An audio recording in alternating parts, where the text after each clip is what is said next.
नमस्कार साथियों, आज हम लेव वाइगोत्स्की के बारे में पढ़ेंगे और साइकोलॉजी का मोस्ट इम्पोर्टेंट टॉपिक है ये। वैसे छोटा ही है, इतना बड़ा नहीं है, आपको आसानी से समझ में आ जाएगा। तो भाई लेव वाइगोत्स्की रशियन थे। लेव वाइगोत्स्की रशियन थे और इनका जन्म 1896 से 1934 तक हुआ था। और इनने जो थ्योरी हमें दी है उसका नाम है सोशियो कल्चरल थ्योरी, या हम इसको बोलेंगे सोशियो कल्चरल डेवलपमेंट थ्योरी। ठीक है, आप स्पेलिंग के ऊपर ज़्यादा फोकस मत देखना, राइटिंग मेरी इतनी अच्छी नहीं है। इसको हिंदी में बोलेंगे सामाजिक सांस्कृतिक विकास। हिंदी में क्या बोलेंगे? सामाजिक सांस्कृतिक विकास। ठीक है, तो लेव वाइगोत्स्की रशियन थे। उनका जन्म 1896 से 1934 तक हुआ था। सोशल कल्चरल थ्योरी इन्होंने दी है और सोशियो कल्चर डेवलपमेंट थ्योरी भी इसको बोलते हैं। अब है लेव वाइगोत्स्की ने ये इस थ्योरी में बताया क्या है। तो देखो, लेव वाइगोत्स्की ने अपनी थ्योरी का नाम दिया सोशियो और कल्चर, यानी कि फोकस भी सोशल पे किया है या कल्चरल के ऊपर किया है। यानी कि लेव वाइगोत्स्की ने अपनी थ्योरी में किस चीज़ के ऊपर फोकस किया है? बच्चे के सोशियो प्लस में उसके कल्चरल चीज़ों के ऊपर लेव वाइगोत्स्की ने फोकस किया है। ठीक, यानी कि लेव वाइगोत्स्की किस चीज़ में बिलीव करते थे? इंटरपर्सनल सोशल सिचुएशंस में बिलीव करते थे। देखो, लेव वाइगोत्स्की से रिलेटेड क्वेश्चन कौन कौन से आते हैं, तो इन्होंने कुछ टर्म दी हैं, कुछ शब्द दिए हैं जिनके अलग अलग अर्थ है, यानी डिफरेंट मीनिंग है। तो उन्हीं से क्वेश्चन आते हैं। ऐसे कुछ 6 से 7 शब्द दे रखे हैं इन्होंने, 8-9 मान लो, आप इसके आसपास ही शब्द दे रखे हैं, उन्हीं से घुमा फिरा के क्वेश्चन आता है। तो आपको सिर्फ उन्हीं शब्दों को के ऊपर फोकस करना है कि वो शब्द क्या कह रहे हैं और कहाँ यूज़ होंगे।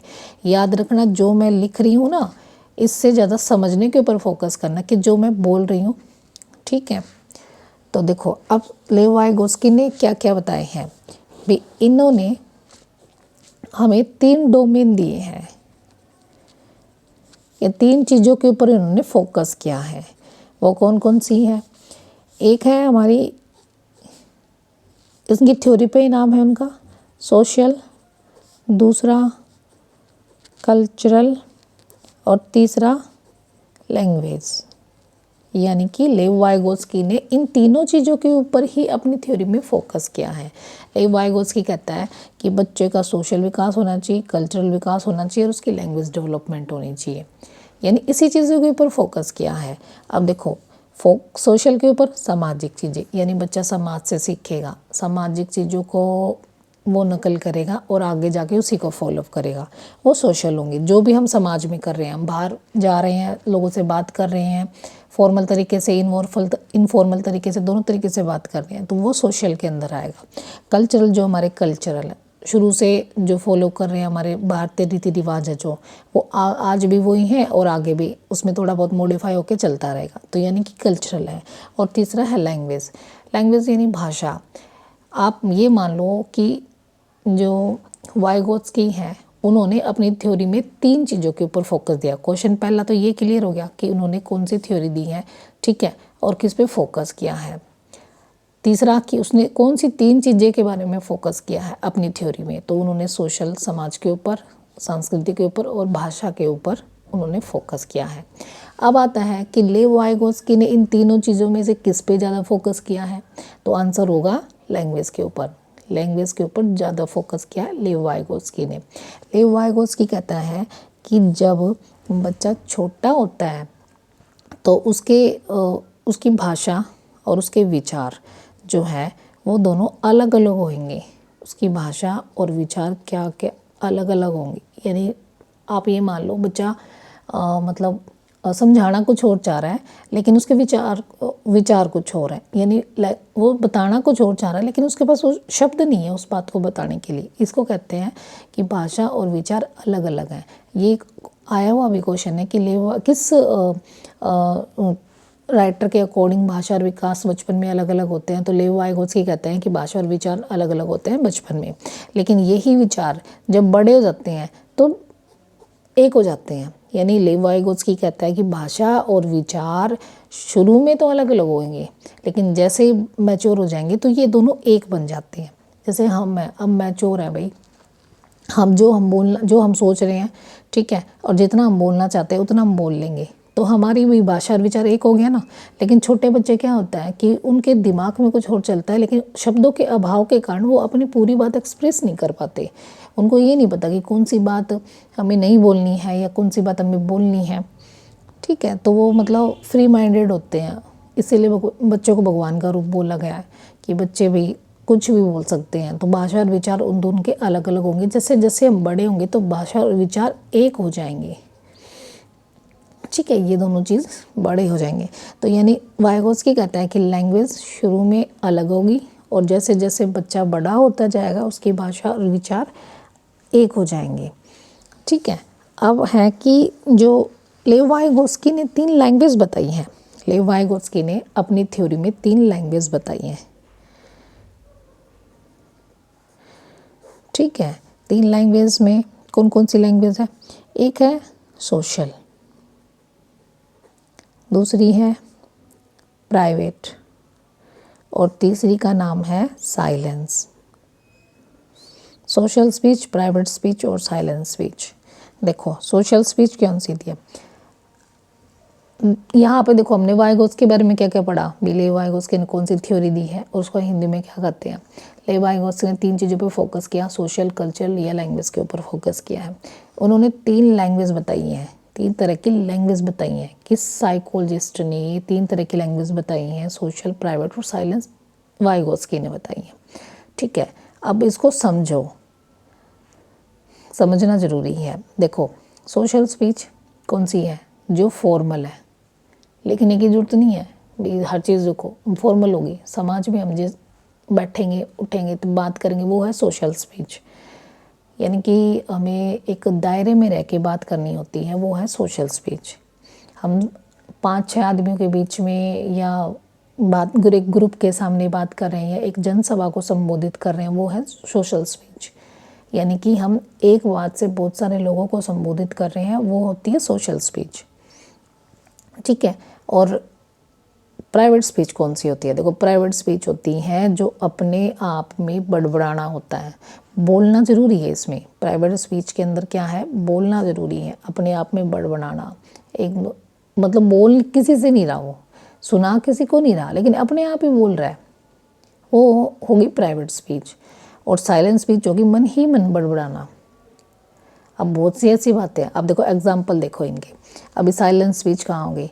अब जब नॉर्मली घर के अंदर आप सासुएं ले लो, सासुएं बहुओं को क्या करती हैं? सासुएं बोलती रहती है और बहू को गुस्सा आता है, वो बेचारी कुछ नहीं बोलती, मन ही मन इतनी गालियाँ बकती हैं उनको कि ऐसा है वैसा है, तो वो है साइलेंट स्पीच। यानी मन ही मन में अगर आप, बहुत सी बातें ऐसी होती हैं जो आप सार्वजनिक रूप से नहीं कह पाते लेकिन मन ही मन आपको बोलते रहते हैं, वो है साइलेंट स्पीच, ठीक है। और प्राइवेट स्पीच क्या होती है? अपने आप में बढ़ाना। जैसे मैंने आपको एग्जांपल दिया था एक सासू माँ का, तो सासू माँ क्या करती हैं? बहुएं काम नहीं करेंगी तो सिर्फ मन ही मन बड़बड़ाती, प्राइवेटली बड़बड़ाती हैं, उनसे डायरेक्ट नहीं बोलेगी बहू से, पर बड़बड़ाते हैं कि आज ये नहीं किया, आज वो नहीं किया, इतना रह गया उतना, मतलब दिमाग ख़राब करके रख देती हैं। तो यही है प्राइवेट स्पीच, जिसमें सिर्फ आदमी खुद से बात करता है, किसी और थर्ड पर्सन से बात नहीं करता, सिर्फ खुद का ही होता है, खुद से ही बोलता रहेगा, आज मैंने ये करना, आज मैंने। कई बार हम एक्साइटमेंट में नहीं बोलते, चलो ये तो दूसरा एग्जांपल है। कई बार हम एक्साइटमेंट में नहीं बोलते, भाई आज तो है ना तेरे को ऐसा करना है, खुद से ही तो बात कर रहे हैं हम, किसी को थोड़ी ना बोल रहे हैं, अरे आज तो मेरे को ये करना था मैं तो भूल गई। इस तरह की स्पीच होती है प्राइवेट स्पीच, खुद से ही बातें करना होता है। और ये साइलेंस स्पीच जो मन ही मन में होता है, जब गुस्सा आता है ना आपको तो मन ही मन आप गाली बकते हो दूसरे को, वो है साइलेंट स्पीच। और सोशल स्पीच फॉर्मल होगी, जो समाज में होगी, ग्रुप के सामने होगी, औपचारिक तरीके से बात होगी, आप मतलब एक दायरे में रह के बात करोगे, तो वो है सोशल स्पीच। अब यार जो वाइगोत्स्की है, वाइगोत्स्की से रिलेटेड क्वेश्चन में क्या आएगा, एक आपको स्टेटमेंट दे दी जाएगी, ठीक है। उस स्टेटमेंट में आपको बताया जाएगा कि भी एक बच्चा है, वो क्लास में बैठा है, टीचर उसको थप्पड़ मारती है, फिर वो मन ही मन टीचर को, उसका मन करता है कि मैं ये है ना टीचर की कर दूं, तो वो किस प्रकार की स्पीच कर रहा है, तो आंसर होगा साइलेंट स्पीच, क्योंकि वो मन ही मन बोल रहा है। तो ऐसे स्टेटमेंट बेस्ड क्वेश्चन आएंगे मतलब वाइगोत्स्की के। तो सोशल स्पीच जो समाज में होगी, प्राइवेट स्पीच जो कि खुद ही खुद बड़बड़ाना होता है, अपने आप से बात करना, ज़रूरी नहीं है गुस्सा आए, हम हंसी खुशी में भी अपने आप से बातें करते रहते हैं। और साइलेंस स्पीच जो मन ही मन बड़बड़ाना होता है, ठीक है। अब वाइगोत्स्की ने, अब मान लो एक क्वेश्चन आता है कि खुद को निर्देशित करने के लिए हम कौन सी स्पीच यूज़ करेंगे। क्वेश्चन क्या है, दोबारा से सुनो। खुद को निर्देशित करने के लिए यानी इंस्ट्रक्शन देने के लिए हम कौन सी स्पीच यूज़ करेंगे, तो बताओ भाई कौन सी करेंगे।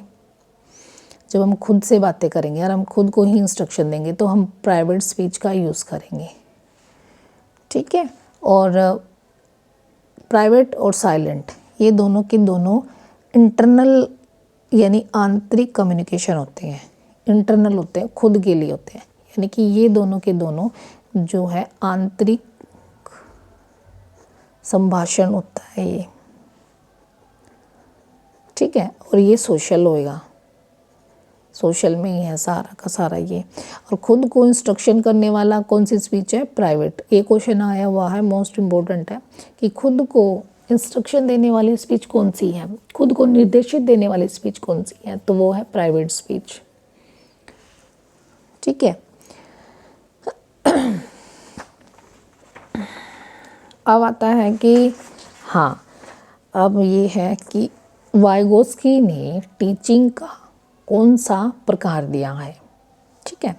तो वाइगोत्स्की ने, क्वेश्चन क्या है कि कौन सा टीचिंग का प्रकार वाइगोत्स्की ने दिया है, तो आप आंसर होगा रेसिप्रोकल टीचिंग। रेसिप्रोकल टीचिंग यानी टीचिंग का रेसिप्रोकल जो अधिगम है वो वाइगोत्स्की ने दिया है। इसको हिंदी में बोलेंगे हम परस्पर अधिगम।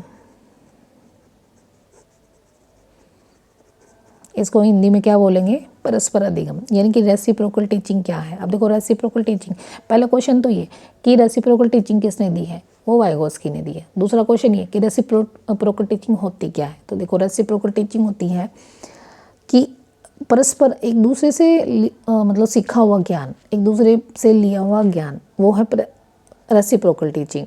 आप मान लो आप हैं, आप किसी और से सामने से बात कर रहे हैं, ठीक है, आप हैं, आप किसी और से बात कर रहे हैं, आप, ठीक है, आपने उनकी सुनी, आपने सुन ली उनकी और आपने उनको अपनी बता दी, फिर आपने उनकी सुनी और आपने उनको बताई, ठीक है, फिर आपने उनकी सुनी, उसमें से बताया ऐसे ऐसे, अरे नहीं ऐसे नहीं ऐसे होना चाहिए, तो उन्होंने भी आपकी सुनी और ये बताया कि अरे ऐसे नहीं ऐसे होना चाहिए। तो ये है कि आपने इनसे सीखा और इनने आपसे सीखा, तो ये है रेसिप्रोकल टीचिंग, ठीक है। रेसिप्रोकल टीचिंग क्या होगी कि हम एक दूसरे से सीख रहे हैं, भाई ये वाला इससे सीख रहा है और ये वाला इससे सीख रहा है, दोनों आपस में एक दूसरे से सीख रहे हैं, ये वो होती है रेसिप्रोकल टीचिंग। एग्जाम्पल ले लो आप, एग्जाम्पल में आप फ्रेंड्स ले लो, हम क्या करते हैं फ्रेंड्स से बहुत कुछ सीखते हैं ना, आपस में सीखते हैं ना, तो ये हो गया फ्रेंड रेसिप्रोकल टीचिंग, जो आपस में हम एक दूसरे से सीखते हैं, ठीक है। कोई टीचर नहीं है इसमें कि हमें वो पढ़ा रहा है तो वो ही सिखाएगा, इसमें हम नॉर्मल लोग एक दूसरे को पढ़ा रहे हैं या मतलब बात बता रहे हैं तो वो सीख रहे हैं, वो है रेसिप्रोकल। नॉर्मल में आप फ्रेंड्स ले सकते हो, परस्पर अधिगम है, तो भाई रेसिप्रोकल टीचिंग किसने दी है, वाइगोत्स्की ने दी है। और रेसिप्रोकल टीचिंग होता क्या, एक दूसरे को एक दूसरे से सीखना, ये होता है रेसिप्रोकल टीचिंग। तो देखो अब हमने क्या क्या किया कि भाई कौन सी थ्योरी दी है, किस चीज़ के ऊपर फोकस किया है और कौन सी लैंग्वेज बताई है वाइगोत्स्की ने। ठीक है। अच्छा, ऑप्शन मतलब क्वेश्चन में क्या होगा कि भाई 3 ऑप्शन दे देगा, एक चौथा कोई और दे देगा, तो आपको पता करना है कि जैसे वाइगोत्स्की ने कौन सी लैंग्वेज नहीं दी। ठीक है, इस तरह के क्वेश्चन आएंगे, कौन सी टीचिंग दी है, इस तरह के क्वेश्चन आएंगे। अब most most most most important word Vygotsky ने जो दिए हैं, एक का नाम है ZPG, ठीक है, एक का नाम है स्कैफोल्डिंग,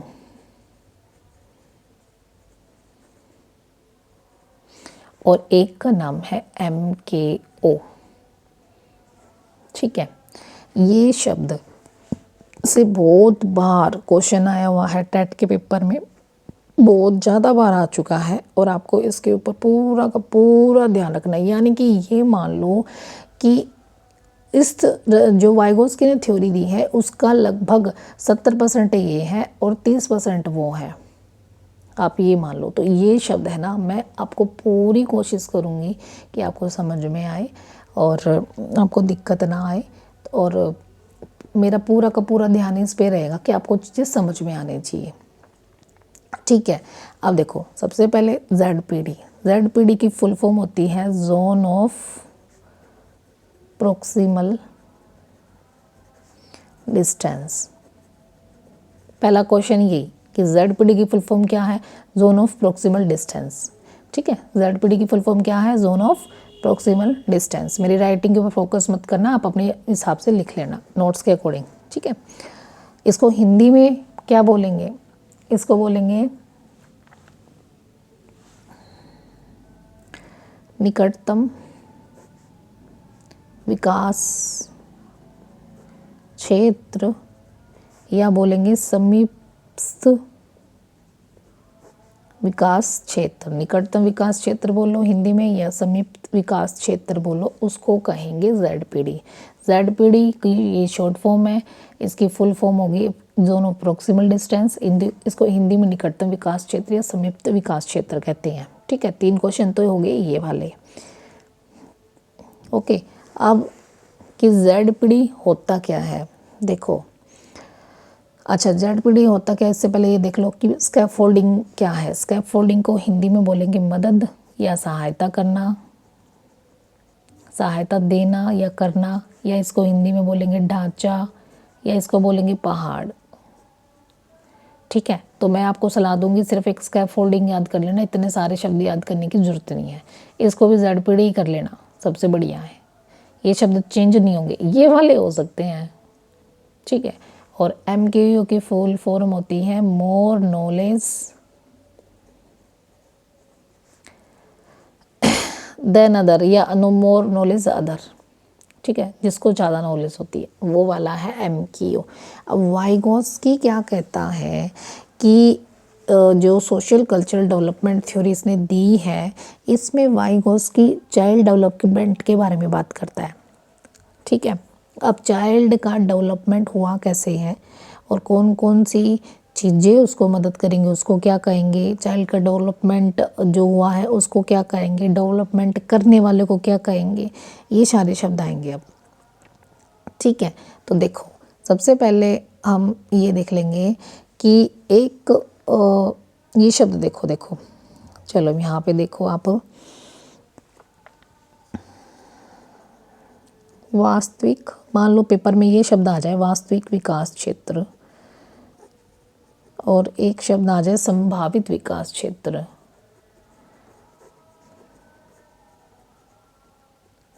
ठीक है, वास्तविक विकास क्षेत्र और संभावित विकास क्षेत्र।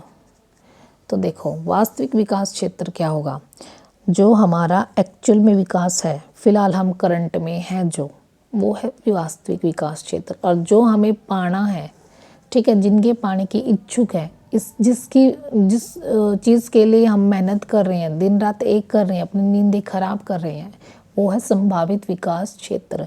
एग्जाम्पल में देखो कि आप अब टेट के पेपर में कितने नंबर लेके आते हो, मान लो आपने लिए 76, लेकिन पास तो क्षेत्र में थोड़ी ना होगा, 90 में होगा। तो हमें क्या चाहिए, 90 नंबर चाहिए, यानी कि हमारा संभावित विकास क्षेत्र क्या हो गया, 90 नंबर हो गए। लेकिन हमारा एक्चुअल में क्या है, 76, और हमें पास होने के लिए हमें पास होने के लिए 14 नंबर्स के ऊपर मेहनत करनी पड़ेगी, ठीक है, 14 नंबर के ऊपर मेहनत करनी पड़ेगी। तो वास्तविक विकास क्षेत्र वो है जो एक्चुअल में हम हैं, फिलहाल करंट में हम हैं, वो है हमारा वास्तविक विकास क्षेत्र। और हमें जो पाना है आगे उसको बोलेंगे हम संभावित विकास क्षेत्र, ठीक है, कि जो हम फिलहाल हैं एक्चुअल में उसको कहेंगे वास्तविक, और जो हमें पाना है उसको कहेंगे संभावित विकास क्षेत्र। चलो अब पढ़ते हैं 1 बाय 1। देखो आप एक एग्जाम्पल से देखो कि एक बच्चा है, मैं बच्चे की फ़ोटो बना देती हूँ। सुंदर तो बनेगी नहीं भैया, आप मेरी ड्राइंग के ऊपर फोकस बिल्कुल भी मत करना कैसी है, बस आपको समझ में आ जाना चाहिए, ठीक है। ये हाथ लगा दिए मैंने।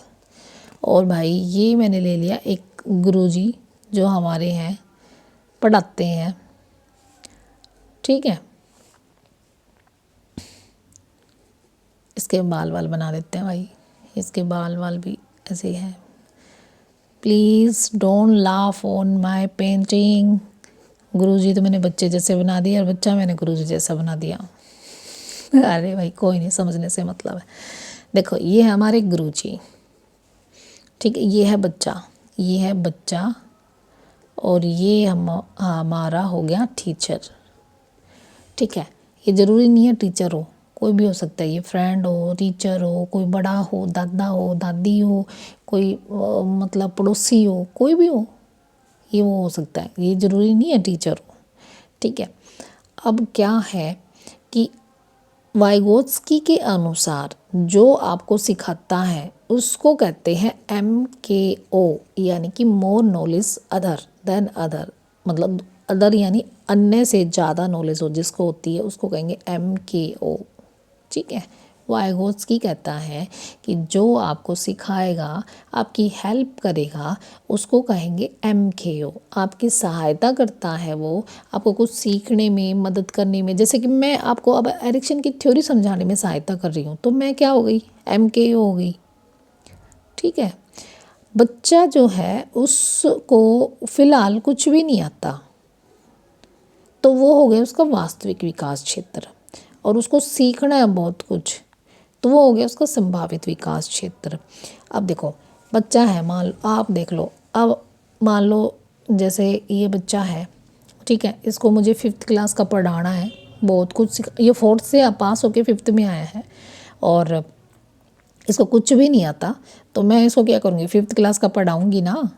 तो वो जो मैं पढ़ाऊँगी, ठीक है, अब मान लो ये बच्चा है और ये बच्चा है और इसको कुछ भी नहीं आता इस बुक्स का,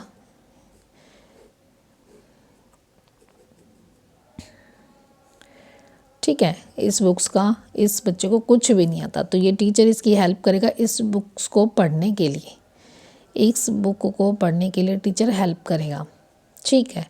तो MKO ने तो हेल्प की, किसकी की, बच्चे की किस चीज़ को पढ़ने में की, बुक को पढ़ने में की, यानी कि बच्चे को बुक पढ़नी नहीं आती थी, बुक की पूरी नॉलेज थी ही नहीं, और उसको MKO ने हेल्प की बुक पढ़ने के लिए।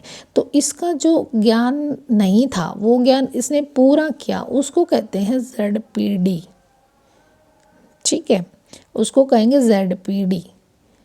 और जिस भी प्रोसेस के थ्रू इसने, मतलब एक टीचर ने पता नहीं कौन कौन से मेथड लगाए हैं, उस मेथड के थ्रू ये बुक पढ़ाई है उसने, और जिस भी प्रक्रिया या प्रोसेस या कोई तरीके उनसे इसने मतलब सिखाया है इस बुक को, तो उसको कहेंगे स्कैफोल्डिंग। आया थोड़ा समझ में। देखो अब दोबारा से एक एग्जांपल और ले लो कि मान लो इस बच्चे को साइकिल चलानी नहीं आती है, ठीक है। अब भाई मेरी साइकिल भी मेरे को ऐसी ही बनानी आएगी, अच्छी नहीं आएगी, ठीक है। मान लो इस बच्चे को ये गाड़ी चलानी नहीं आती है, इसके दादा ने क्या किया, अरे मेरे पोते को साइकिल चलानी नहीं आती, चल भाई तेरे को सिखाता हूँ मैं, तो दादा ने हेल्प की, तो दादा बन गया MKO। अच्छा बच्चे को क्या नहीं आता था, साइकिल चलानी नहीं आती थी, यानी कि बच्चे को 0% साइकिल चलानी आती थी बच्चे ने, ठीक है। दादा ने रोज़ इसकी प्रैक्टिस करवाई, इसको पकड़वाया, इसको बताया भाई इधर चला उधर चला, ऐसे मत गिर, ऐसे कर, ठीक है, दादा ने इसको पूरी तरह सिखाया, 1 महीने ट्रेनिंग दी। ट्रेनिंग के बाद बच्चा एक्सपर्ट हो गया और फराटेदार साइकिल चलाने लग गया। तो अब बच्चे को साइकिल चलानी आ गई 100%।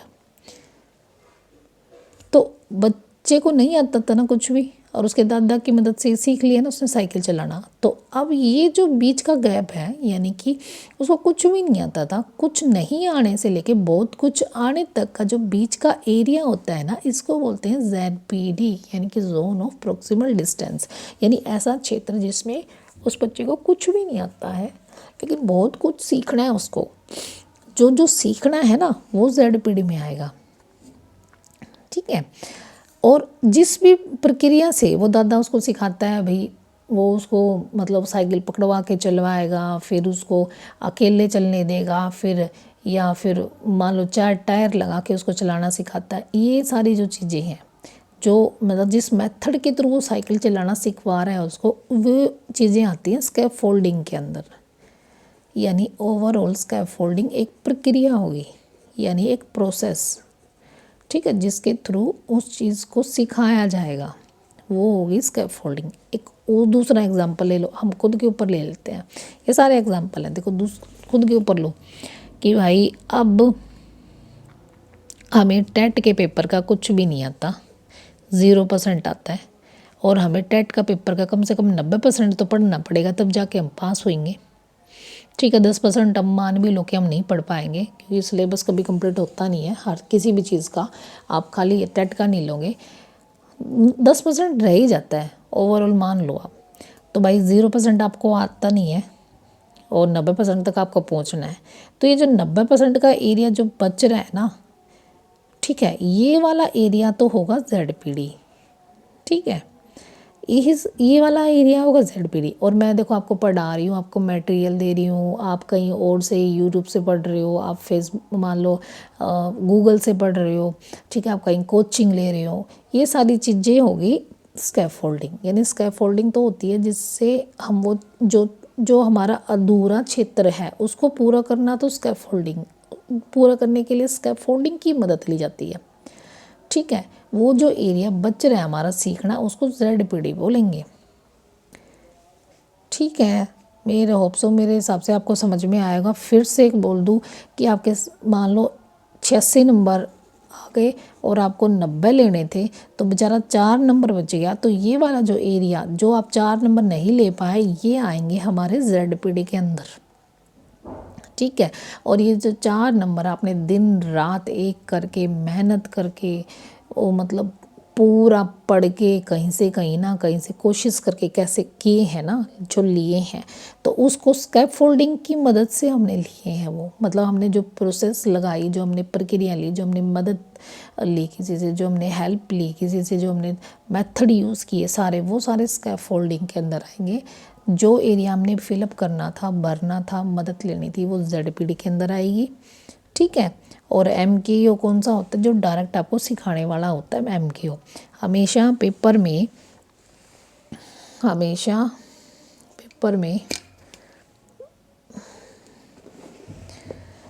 ZPD और स्कैफोल्डिंग के बीच में ही पूछा जाएगा। MKO तो सब बता देते हैं, अभी पढ़ाने वाला होगा, लेकिन कन्फ्यूज़न इसी के अंदर होती है।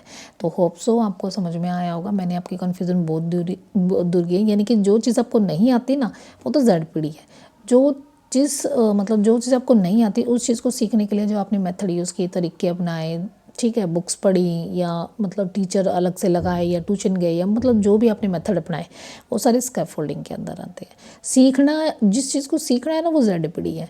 जिस भी तरीके से सीखना है, जिस भी मेथड से सीखना है, वो स्कैफोल्डिंग है। होप सो आपको समझ में आया होगा। और वास्तविक विकास क्षेत्र जो है हम फिलहाल, और जो हमें पाना है, वो संभावित विकास क्षेत्र है। ठीक है, यानी कि ओवरऑल ZPD, स्कैफोल्डिंग और MKO के बारे में मैंने आपको डिटेल से बनाने की पूरी कोशिश की है। होप सो आपको समझ में आएगा।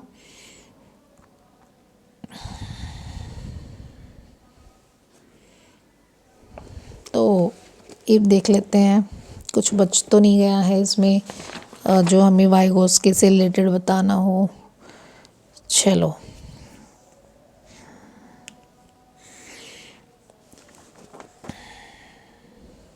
देखो हाँ, एक चीज़ और मैंने अभी बताया, ये दोबारा से रिव्यू देख लो।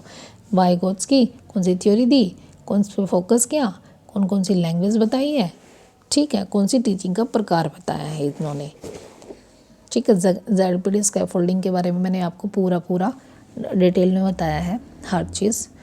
बस आप मैं जो बोल रही हूँ ना उसके ऊपर ध्यान दे लेना। अब वाइगोत्स्की ने 4 स्टेप बताए हैं अपनी थ्योरी में। एक स्टेप, पहला स्टेप देखो क्या है। पहला स्टेप है कि बच्चा जो है वो है, मतलब खुद जो है एक्चुअल में जो है, यानी वास्तविकता उसकी, ठीक है। बच्चा जो है वो है फिलहाल जो करंट में है, यानी कि उसका वास्तविकता, ठीक है, जो बच्चा है वो ये पहली स्टेप है। दूसरे स्टेप है कि हम जो है ना वो वैसे नहीं रहना, हमें कुछ और सीखना है, तो हम दूसरों की मदद लेंगे ना, तो मदद लेना, किसी की हेल्प लेना, ठीक है, वो है सेकंड स्टेप। थर्ड स्टेप में क्या होगी कि हमने खुद से प्रयास करना सीखना, खुद से प्रयास करना, सीखने का खुद से प्रयास करना है हमें, प्रयास करके सीखना, खुद से प्रयास करके सीखना। भाई हम जो है एक्चुअल में वो है, हमें सीखना है, हमें मदद लेनी है, फिर हम खुद से भी ट्राई करेंगे, ऐसे करना है, वैसे करना है, इधर करना है, उधर करना है। और फिर फोर्थ में क्या होता है कि हमने जो सीख चुके हैं ये सारी चीज़ें, वो हमें दूसरों को सिखानी है, यानी कि दूसरों को सिखाना, दूसरों को सिखाना, ठीक है, वो फोर्थ स्टेप है। यानी कि 4 स्टेप दिए। पहला, बच्चा जो है वो है एक्चुअल में है। दूसरी बात, मदद लेना, किसी से हेल्प लेगा वो तभी तो सीख पाएगा।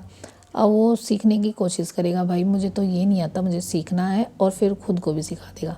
आप एक बात ले लो, एग्जाम्पल में ले लो, बच्चे को हिंदी पढ़ना नहीं आता तो उसने ANR का ज्ञान लिया, ANR ज्ञान लिया, उसने सोचा कि मुझे हिंदी का पढ़नी है तो कहाँ से मदद लूँ, तो वो किसी से मैं हेल्प लेगा। हेल्प लेने के बाद वो ट्राई भी खुद ही करेगा कि ये ANR है, ये आम है, इमली है, फिर उसको ये इमली आम छोड़ देगा, फिर ई बोलेगा।